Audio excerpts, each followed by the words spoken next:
Hey, it's Cassidy at the Poets Corner here with another author interview. And today I'm excited to be speaking with the debut author, Richard R. Becker, as we talk all about his award-winning coming-of-age thriller, Third Wheel.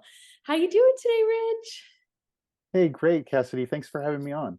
Oh, of course. I'm so excited to speak with you more about your book and your short story collections. But first, I want to ask you some introductory questions. So, where are you Sure. from? Originally, I'm from Milwaukee. That's where I was born. That's Milwaukee, Wisconsin. And then my family ended up moving to Las Vegas by way of Minneapolis. So then I've lived here since probably the late 70s, early 80s. I did leave for a while. I lived a little bit in LA and Reno and ended up coming back to Las Vegas. Wow, so you're in Las Vegas. I'm in Las Vegas too. No, I didn't even know that. Oh, that That's is so awesome. cool. Oh my gosh. So how do you like the big city life? Oh, in Las Vegas? Yeah. Well, it's kind of a mixed bag. I like some of it. I like some of the things we're doing now, like with the some of the sports teams coming in. Yeah, That's kind of finally. changed the city. Yeah, I Yeah. do a lot. Actually, I do a lot of things here in the city, so it's kind of funny that, well, I'm sure we'll run into each other at some point. Yeah, maybe. Oh, that's so cool. Yeah, I didn't know you were in Las Vegas, but I know that your book takes place in Las Vegas, right? At least some of Yeah, it. Third Wheel does. Yeah, Yeah. Oh, that is so cool. Oh, yay, a fellow Las Vegan. That's pretty I awesome. know. Sweet. So, who are some authors who have shaped your love and style for writing? So I like to talk about a few different people. I like Ernest Hemingway and John Updike, and I like them because they write like straight, honest prose about human beings, about people, and they get real about it. It doesn't matter what the circumstances are or anything, but that's kind of why. But I also like to mention sometimes Frank Herbert, who wrote Dune. And the Oh, reason I like to mention him is because I'm a really eclectic writer, and it's because I'm an eclectic reader. And so when I was in the seventh grade, a reading teacher, he saw me pick like the thinnest book I could pick for a book report because I didn't even like reading. And so I took the thinnest book, and after I was done with it, he gave me an A on the report, but he said, you can't just sit around in class for the next 3 months. So I'm going to challenge you and read this book, Dune. And it was outside my comfort zone to read this book, and it was a little thicker, not that much thicker, but thicker. And I read it and I loved it. And I realized that there was a big world of literature out there that I could explore well beyond the things that I would gravitate toward, which was generally just small little fantasy books, the smallest I could find. yeah. Yeah.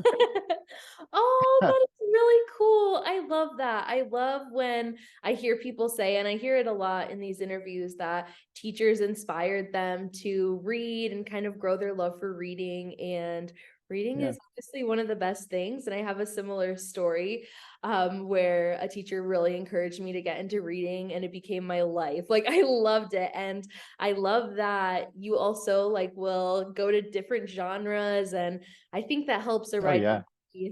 you know, have a better range for writing when you're reading, a good range of books. So that's really awesome. Yeah. Well, thanks. And the other thing I liked about Dune, just to throw in just real quick, is that so at the time I was in the seventh grade, and we literally had just moved here. I was in the sixth grade when we first moved here.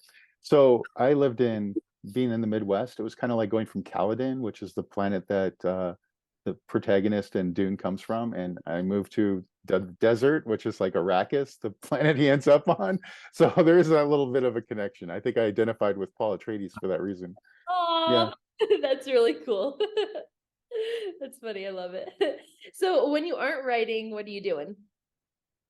So I do have a business here in Las Vegas, and I do a lot of different things. So I like to keep busy, and I'm probably a little too busy sometimes. I do that. I coach softball for one of the high schools here in Las Vegas, and I also am a council appointed parks commissioner as well. So I take care of some of our parks in Las Vegas. So I tend to do a lot of different things, which is nice because I get to meet a lot of different people along the way, and Yeah, that's something I've always loved. And since my daughter plays softball, we travel a lot for that reason. I've always loved traveling. And that's a good way for us to get around and check out the rest of the United States. You for know? sure. Oh, that's really cool. Tell me a little bit more about your business. So it's a marketing advertising company. Yeah, and I started it here in Las Vegas in 1991. It's one of the reasons. So when I graduated from school, I graduated with a journalism degree and with an emphasis in advertising. And I came down to Las Vegas with somebody I was with, and they had a job here, which is why we came here. My job offer was like $18,000 in San Francisco. Probably not a good idea even at the time. So her offer was better, so we came down here to be a little progressive, and nobody was hiring copywriters. Nobody wanted to hire, a writer, but everybody had writing work. So I started building a freelance business. Originally, it was just freelance. So I do some articles for publications, and I would do some copywriting for advertising, radio, television, and then it just started to grow. And at one point, it grew so big, I had like 40 people working for us. Wow. So Oh, yeah, it was a big company. And then wow. I scaled it back quite a bit. And so I just kind of like do it individually. And that's one of the reasons I was able to find time to start writing books. Yeah. Oh, that's so neat. Sweet. Well, I know you kind of touched on it here, but tell me a little bit more about Yeah. how your writing journey began and what inspired you to self-publish. Okay. Well, that was the original writing journey, right? So being a copywriter and somebody that's, we're talking like 35 years, and I taught at the university and helped other people become writers. So um, so there came a point where I'm like, well, I wanted to try writing some short stories and maybe experiment a little bit and write something for myself for a change instead of writing. I was always telling other people's stories, and I thought, well, maybe I could tell some of my own stories. But being a copywriter and a journalist, I'm so deadline oriented, I couldn't get started. I wouldn't treat it like a real job or something that I could actually do until I took advice of two different friends, and one of them is Stefan Butcher, and he wrote this thing called the Daily Monster, and he did a daily monster. So every day he would draw a new monster and show people. It was a very cool ink technique he did, and I was like, well, I couldn't write a story like once a day. So instead, what I decided to do is I wrote one story a week, and then so I started writing one story a week for 50 weeks, and I would share it online. So I'd have an audience that would kind of hold me accountable because Yeah. they'd be looking for the next story every Sunday, and then I start a story on Monday and I finished it by the next Sunday, and that became my first book. Wow. So that was kind of my writing, yeah, journey. Yeah, I carved out Monday to start my stories, and then throughout the rest of the week, I'd poke through them until I was done, and then I'd publish the story, see what the reactions were, and eventually I ended up with 50 stories. Wow. Oh my gosh, that is so cool. I love that. Well, especially when, you're working, like you said, you're extremely busy. So finding Yeah. that separate time to write was probably really difficult. But like you said, keeping yourself accountable through posting it online and having a readership, like that's really awesome. I love that idea. Yeah, and that ended up working for me. Now I've told other authors that have asked me like, well, I don't know if I could do one a week, and so you have to find your own comfort zone, so for maybe if it's one every 2 weeks for you or something like that. But Yeah. that's a good way to get started, is just have a set idea of when you're going to get it done, and don't worry too much. I mean, you're writing, the first time you're out, right? It's a draft, and it's okay to get the draft done and then kind of clean it up. Yeah. Yeah. Oh, sweet. I love it. So what are your favorite genres or themes to write about? So like it's all over the map when it comes to genres, especially with 50 states. Third Wheel does have a particular genre theme to it, but even that is a little bit of a blend. So I'm all over the map as a really eclectic writer. So in 50 states, if people were to look go there, they'd find a little bit of paranormal, a little bit of slice of life, a little bit of crime, a little bit of thriller, a little bit of a lot of psychological thrillers.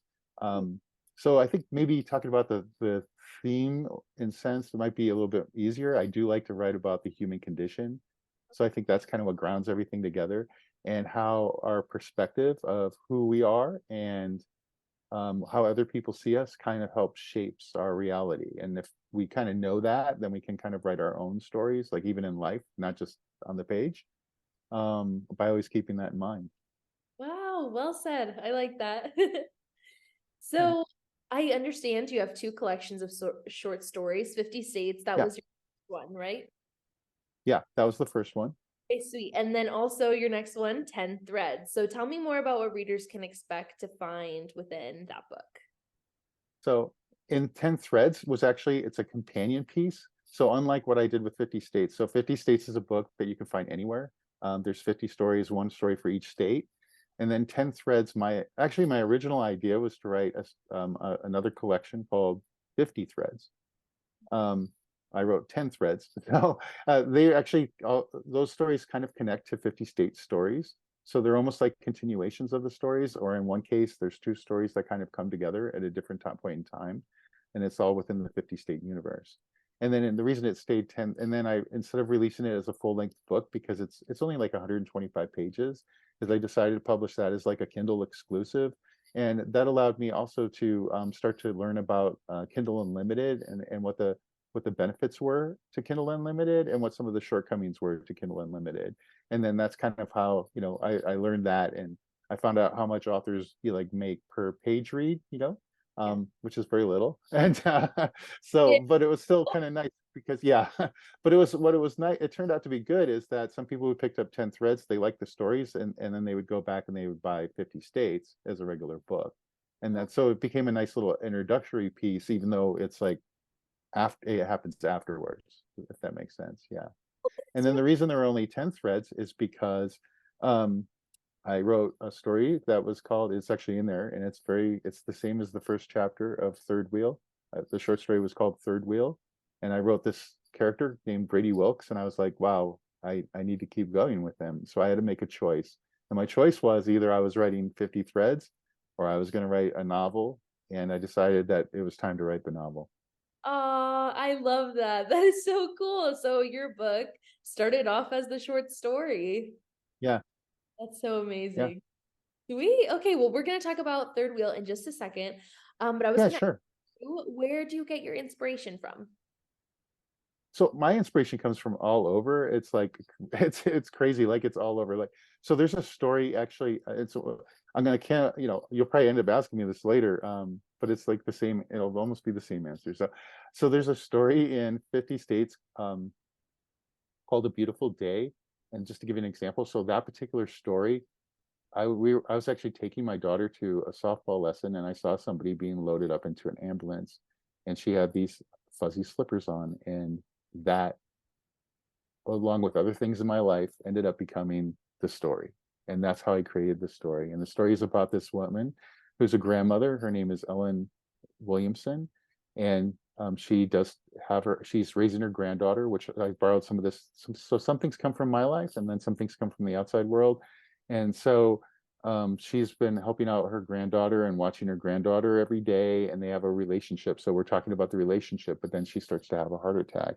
She knows she's having a heart attack, and she has this feeling like it's okay because it's my time. And she starts reflecting a little bit on her life, and sort of like letting those pain points that we have in our lives sometimes, she starts to let them go and feels lighter, so that she feels better about what's going on. And it's kind of interesting. And then she is picked up by the ambulance, and there's she actually even tells them to sound the sirens to let God know that she's going to come and join him soon. So yeah, I'm sorry, it's just a little bit sad, but that's like one idea of the stories that where it just kind of comes from everywhere. And there's another one in Las Vegas that um, the story is not set in Las Vegas, but it was inspired by Las Vegas, which is kind of a creepy thing. Again, I was driving my daughter to a softball practice, and there was a girl who was being kind of antagonized by another teen as they were walking. And it was enough that I actually started to slow down, and I was about to do a U-turn. And then as I was about to do that, I saw a truck pull up and start talking to the two teens, and the girl ended up like rushing into the guy's truck to basically get away from this other teen, and then they drove off. And then I went ahead and took my daughter to practice, and because I'm an author and because we write stories, I started to think like, what if that was the wrong play?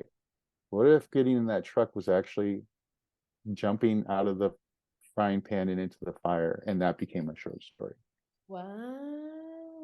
Oh, that's really So that's what I mean. They're all very different, right? One's a little sad and one's a little creepy. So, and that's kind of how I write my stuff. And there's some that are a little more funny and lighter, and that's kind of how it goes. Now, I will say though, overall, people tend to say, even though I'm a lighthearted person and I have a lot of joy in my heart, My work tends to be a little darker for some people, so people should expect that, whether it's 50 States or Third Wheel or any story. Not all of them are that dark, but some of them kind of skew a little dark. Yeah, Yeah. Okay. Ooh, I like the variety. It sounds like yeah. a really good read. Oh, thanks. Yeah. Yeah. So let's talk about your award-winning novel, Third Wheel. Tell me more about. Yes. Okay, so Third Wheel is the story of Brady Wilkes, and he's a 14-year-old boy that moved to Las Vegas. No idea where that idea came from. So, he has a little bit strained relationship at home. So he ends up gravitating to make friends like anybody does.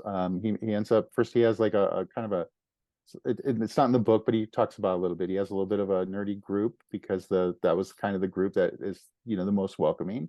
And then he kind of breaks away from that because he doesn't like some of the drama that creates at times, and you tend to be a little bit of a target. So he ends up picking up with a tougher group, and they're all older kids. And his best friend happens to live next door, and they're just fine growing up kids, except one of the kids in their friend group he ends up having to move away to West Virginia, and they pick up a new kid into their group who happens to be a drug dealer, and that's kind of where the story really starts to kick off. It is because one of the plot lines is the fact that the drug dealer kid is that he wants to gravitate from doing things like marijuana into harder drugs like heroin, and wants to set up a drug deal in the desert with a Mexican cartel, like the big time. Yeah. And so these kids are all being gravitated to like go and do that in the desert. And then meantime, because at its heart, Third Wheel is really a coming of age story. So that's kind of gives you that dark thriller side of it. But it's also a coming of age story. So there's a lot of good moments, like just growing up moments that you have. So like Brady Wilkes, there is a girl that he gets involved with to kind of give him a break. He does have a little bit of a challenge there though, because she's 4 years older than he is. And she doesn't know his age on the front end. Yeah. So she's 18 and he's 14, so that creates a little bit of a conflict. And he does have a really strained relationship with his mother, who kind of is another antagonistic person in his life. So Brady's whole thing, and some people have even told me, like beta readers and stuff, they said, not everybody likes Brady on the front end, and I think that's okay, because I don't think Brady likes Brady on the front end. But as Brady grows as a character, and as he grows, through this journey that he takes, people start to like him because they see why he's there and why he makes the decisions he does, even though there's a lot of mistakes. And then they start to see like he wants to be a good person at heart. He just ends up being one of those people who just were dealt a rough hand in that kind of circumstance. Yeah. Yeah. Oh, I wow. can't tell you all the end though. No, Yeah. don't. There's no spoilers. Yeah. No spoilers. Well, I was going to ask you if you feel like your writing is a little bit more character driven or plot driven. But within Uh-huh. like everything you just told me, it seems like a little bit of both. You have a really good Yeah. character development and plot development as well. That's really cool.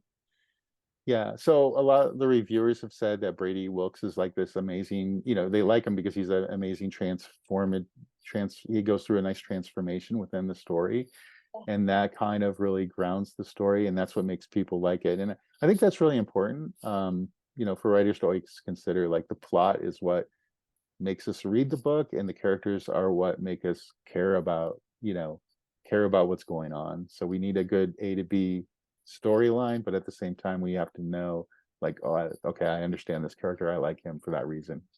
Yeah, for sure. Well, and that's very true to real life as well. Very relatable for a lot of people, going Yeah. through events or things or relationships that, completely change you. It's very real life. I love it. Right. Tell me a little bit more about your writing process. So yeah, so my writing process is kind of well, I kind of set it up with 50 states. So I actually 50 states was a great learning process for me, because I ended up doing the same thing with Third Wheel. So what I found out was, instead of writing one story a week, I would set out to write one chapter a week. So once I'm in the mix of it, I'm writing one chapter a week. I start on Monday. That's my writing day for fiction. I spend as much of Monday as I can writing fiction, and then I kind of tinker with the chapter for the rest of the week, and then I put it aside. Then I collect like a big stack of chapters, and I read it front to back, and that's when we start the editing process, which takes a lot longer than 24 weeks. It takes significantly longer than 24 weeks, but that's kind of how you go. And it's funny, we don't make a lot of changes to it, but there's like a lot of little nips and tucks, and I do like to go like I might be an indie author, but we take very much a full publisher approach to anything that I work on or anything that I'm helping anybody else work on. And we have beta readers, and we have professional editors, and and I've learned many times that it doesn't matter how many beta readers and professional editors you have, things will be missed, and you'll have to go back and change them anyway at the last minute. um so it's okay, and that's okay, because they actually, today's technology, I think, is pretty forgiving. It used to be, and I think big publishers still do it this way, right? They go out and print 50,000 books at a time. We don't do that in like the indie world. You print, a few books at a time. You print one book at a time, or whatever the case may be. So it's a little bit more forgiving. You can make it, if you see something you don't like, you can make that little change, and all the rest of the books that go out will be okay. But in the old days, right? 50,000, you have 50,000 mistakes. So that's expensive. Yep. So I do like the process a little bit better. Yeah. Oh, that's so cool. I love that. The one chapter a week, especially when you're thinking about writing a book. It's really daunting, honestly, when you think of all the ground you have to cover. And, it's Yeah. kind of just taking it bite by bite, piece by piece. And, it's really good that you have a process that works for you like that. That's awesome. Right. And I think everybody needs to find their process and find out like what works for them, because everybody's a little bit different. And that's kind of what you need to find out, is what kind of writer are you? What's your ideal situation on writing? Like for me, even on that Monday, it's best I get up, I work out, I get my coffee, I sit down, it's quiet, and I just start going for it. And I already know what I'm doing, because if I need like a little boost, I might read the chapter that I just finished the last week to Yeah. kind of get my thoughts in place. And I've also thought about the chapter. Like I try to think ahead about what's going to happen, etc. Oh yeah, I do use outlines. If anybody wonders, I do outline it. Then I abandon the outline. So I don't know if I really outline, but I like to get an idea of what I'm doing, and then things change as you go. You say, oh no, I need to go this direction, or this is kind of what needs to happen next. And I have a really organic approach to it. Yeah. Oh, that's good. That's good that you're flexible with that. I always beat myself up when I stray from my outline, but sometimes it is the better call to make. So Yeah, absolutely. cool. Well, so how is writing Third Wheel different from writing your short story collection? Even though I know you had similar approaches with the beginning stages. Yeah, sure. I mean, the approaches were similar, but it is different because you're sticking with one character, and you're sticking with the character for a longer period of time. Um, which is good. I enjoyed it. It was kind of liberating to not have to worry about, oh, what am I going to write in 2 weeks or 3 weeks, or because I was always a few stories ahead.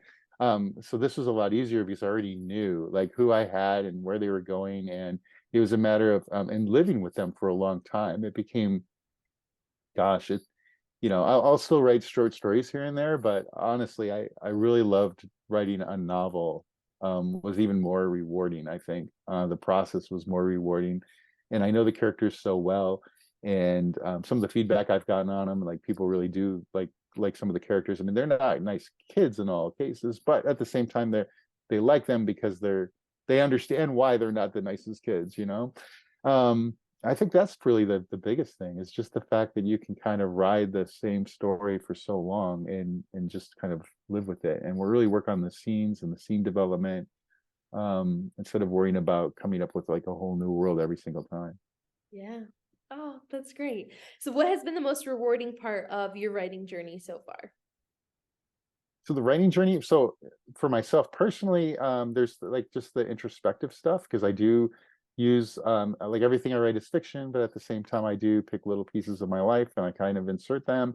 And the third wheel was especially true because I kind of gave Brady Wilkes my it's not exactly the same, but my framework for my childhood is his framework. So that's I think why I had to stick with them. Mm. So there was that process. But then once you're done, I think the cool part about writing is the journey is actually meeting people like yourself, Cassidy, and some indie shop owners, and just having this opportunity to go out and not just talk about your book, but learn about other people's writing processes and see what they're doing and see how they're running a book like indie bookstores. It's just been really amazing. One of my favorites was just recently. So my daughter had to go to Dallas for a camp. And so we were in the Dallas area. So ahead of time, I went ahead and called all the indie bookstores to see who might want to pick up 50 States because Third Wheel wasn't done yet. And I found one in Dallas that was just like amazing. And we went there and we met with the manager. His name was Alan, and it was called the Poets Bookshop. And he's just like this just amazing person. And we looked around at all the books they had on the shelves, and they're like really cool. Like they have Jack Kerouac up there on the shelf, and they're putting my book right next to that. And I was like, this is just so cool and so welcoming. And we've actually developed a friendship now. So like he might be coming to Las Vegas soon. So we're gonna like go ahead and meet up. He like as soon as Third Wheel was out, their bookstore already picked it up, and they like actually push 50 states with their customers to say, hey, check out this, you won't believe it. And Oh, so that's like so rewarding, but not just because he's doing that, but because just the relationship that we created. I think that's like the most amazing thing. yeah, for sure. Well, and I feel like it takes a special kind of person to be able to like sit and write fiction and, pour your heart and soul into what you're writing. And it's really great for authors to have, a community of people who understand and who are supportive and like who get it. So that's really cool. That's really cool that you found an indie bookstore too. Do they have a lot of those here? Do you know?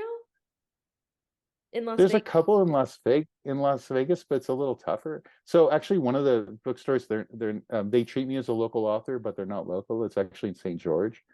So I did a book reading for 50 states there last year, and I'm sure they're going to have me back for Third Wheel when we get it all hooked up. Yeah. So I actually go to St. George for that. But there's a couple in town, and I've reached out to them, so we haven't necessarily set anything up. We just have fewer bookstores here in Las Vegas in general, right? So we have to go look at other places like Los Angeles, and but different places are just different. What I found I think is that medium market is like bigger markets like Dallas. I'd say is like a medium market for books. They're a little bit more receptive. When I went to Milwaukee, they're extremely receptive. Los Angeles, you can get a little bit lost there. I'm sure there's a lot of authors that are trying to get attention from bookstores. And in Las Vegas, I think we're just kind of, I think it's just kind of weird. I will say that the Barnes and Noble in Henderson was very supportive with 50 states, and they had carried it as a local author pickup. And I haven't contacted them for Third Wheel, but I'll be doing that soon. Okay, sweet. Good to know. If you do a book reading there, I'd love to know about it and I will definitely come out and support. So, or a book In St. George or here in Las Vegas? here in Las Vegas, probably. Okay. Well, I will be going to coming up in October. There is the Las Vegas Book Festival, so I will be there, and we have a booth. So we're going to have a booth set up with 50 states and Third Wheel. And actually, my daughter is an artist. That's what she's going to go study when she does go to college. So we're going to put up some of her work too, so that she could, have it on display and get used to that idea of having a booth. So it Oh, should be fun. cool. Oh, I love that you are like supportive of that. And well, of course, because you're an artist too, but that's really cool that she gets to kind of follow in your footsteps that way and, sell her work with you. That's awesome. Yeah, we have a great time doing it. So she'll be there most of the day. She won't be there the whole time because, of course, as fate would have it, homecoming for her is going to be the Of course. same day. So she's got a hot date. Oh, cool. Well, that's great. What's in store for the future? Any new books or projects in the works right now? Yeah, so I'm just getting it set up because I want to make sure I'm committed before I dive in. And Third Wheel is taking up so much of my time. I'm doing a lot of interviews. I'm doing, I am actually getting out there. I'm not doing a lot of book signings yet, but I'll be setting those up soon too. But I've done a lot of articles, so I've gotten a little bit of attention that way. And part of it was picking up, a finalist, being named a finalist in one of the award competitions that I entered. Um, So the next one, I have a book in mind. The next one is going to be a psychological thriller. So it will be a little bit of a departure from what I did with Third Wheel. And that actually takes place in the state of Maine. It did start as a story in 50 states. But you wouldn't necessarily know it was going to be a psychological thriller at the start, but that is exactly what it is. I have something I think that will really get under people's skin.